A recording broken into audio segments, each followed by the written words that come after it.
Travis Scott, from Houston couch surfing to headline-selling superstardom, from a record-breaking album to one of the world's most, recent concert tragedies that come to memory.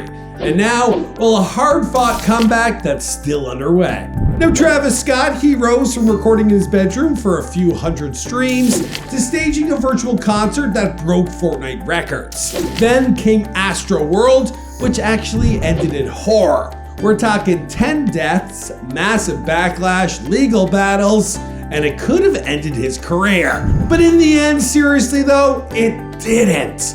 Now the man, he's come back with Utopia, he dropped Jack Boys 2, and he even sparred with rap royalty. Now this is the untold saga of La Flame, the high highs, the deep lows, and a reinvention that's still unfolding. Chapter 1, Houston Roots and Bedroom Beats. Now a childhood in South Park, Houston, no joke, that's right. It leads to late nights producing beats, and that's where our boy, Jacques Berman Webster, was born in 1991. Now, Travis grew up in South Park, Houston. His mother, she supported his early interests, helping him hit science fairs and music tech festivals. Now, at Elkins High, he recorded beats while in his bedroom, sleeping on couches and chasing his dreams. In 2008, he made his way to NYC, crafting tracks in sketchy studios. Then he was off to LA, hustling through open mic nights, emailing producers, and seeking approval from none other than Kanye West's Good Music. He reached out back in 2012, but it was Drake's mentor that actually gave him some momentum. Now, Owl Pharaoh, it dropped in 2013, a raw cinematic mixtape, but its follow-up Days Before Rodeo in 2014, it showed Travis had found his voice. Auto-tune soaked,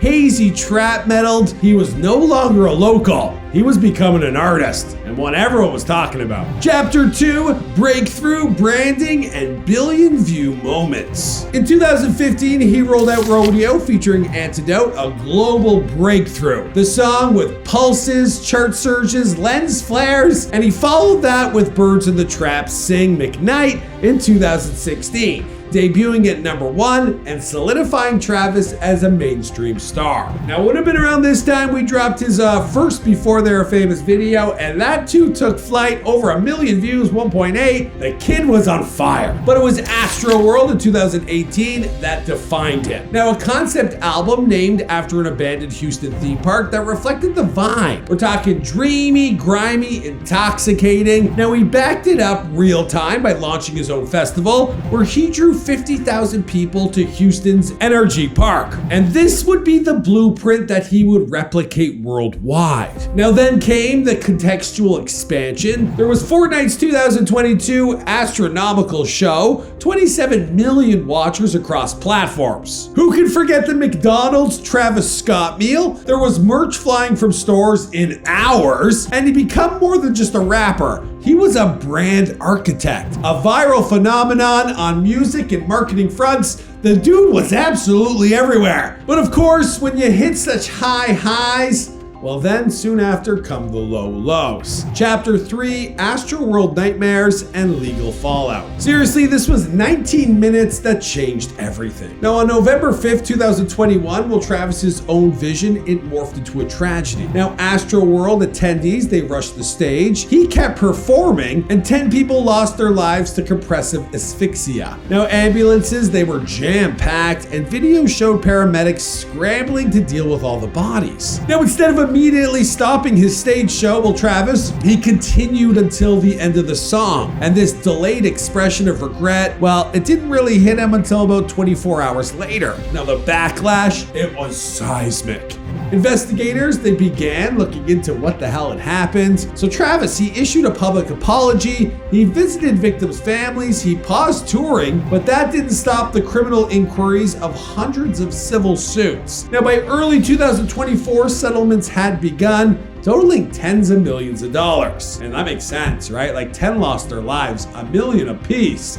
plus the other injured. Now, Travis himself, he was cleared of criminal charges, but his reputation, it was clearly fractured, public and privately. Chapter 4, Retreat, Reinvention, and Utopia. So for a while there were no new shows, there was limited public presence, but then came Utopia, his cinematic rebirth. And that was in July of 2023. Again, he built a world, dreamy, ritualistic, meticulously curated. Featured stars including Beyonce, Drake, Bad Bunny, SZA. We got visuals from Giza. There was vintage footage from Abbey Road and reflective interludes with credible journalism. Audio, dramas, psychedelic artwork. It debuted at #1 globally, 500,000 album equivalent units, 330 million streams in week 1. Critics praised its ambition, fans embraced the Sonics. Next up, he performed at Coachella in 2024, the first major festival return post-tragedy. He collaborated with Dior, Oakley, and even teased the Netflix documentary. Utopia was his healing project. We're talking a step forward from tragedy into a grown artist mindset. Chapter 5, Jack Boys 2 and Industry Reinvention.